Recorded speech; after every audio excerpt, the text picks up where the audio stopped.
5 number ମୁଁ ଖାଲି ପ୍ରଶ୍ନ ପଢ଼ିଦେବି କାହିଁକି ତାର ଉତ୍ତର ବହୁତ ଲମ୍ବା ହେଉଛି।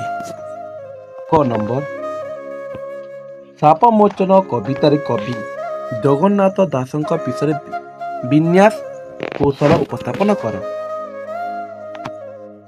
ଏଇଟା ରହିଲା ତାର ଉତ୍ତର। ଏମିତି ଖାଲି 2 ଲାଇନ୍ ଖାଲି ଲେଖିବାର ଅଛି।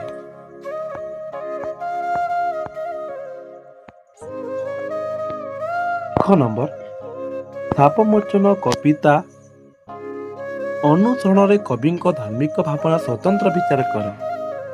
ଯେଉଁ ସାପ ମୋଚନ ଥିଲା ଧାର୍ମିକ ଭାବନା ତାକେ ବିଚାର କର, ଯେନ୍ଟାକି ତାଙ୍କୁ 2 ପକ୍ଷ ବିଷୟ ଲେଖିବାର ଅଛି।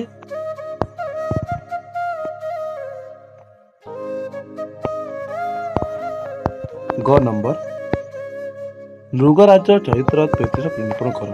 ଯେନ୍ ମୃଗରାଜ ଥିଲା ସେ ଗାଈ ଦାନ କରୁଥିଲା କେନ୍ତା ତାକେ ସାପ ଲାଗଲା ଏ ବିଷୟ ତମକେ 2-3-10 ଲାଇନ୍ ମଧ୍ୟରେ ତମକେ ଲେଖିବାର ଅଛି।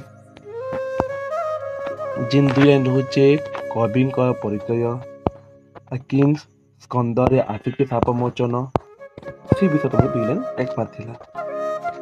ଘ ନମ୍ବର ସ୍ୱର୍ଗରେ ବସିବୁ ପୁଣ୍ୟ ବଲେ ନିଜେ ସୁକୃତ ତପ ଫଲେରୁ କବିଙ୍କୁ କାବ୍ୟ ଅଭିମୁଖୀ ବିଚାର କର।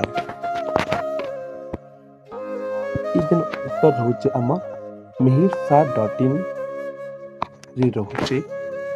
ତମେ ସେ ୱେବସାଇଟ୍ ଯାଇକରି ତମେ ମଧ୍ୟ ସବୁ ପ୍ରଶ୍ନ ଉତ୍ତର ମିଳିପାରିବ।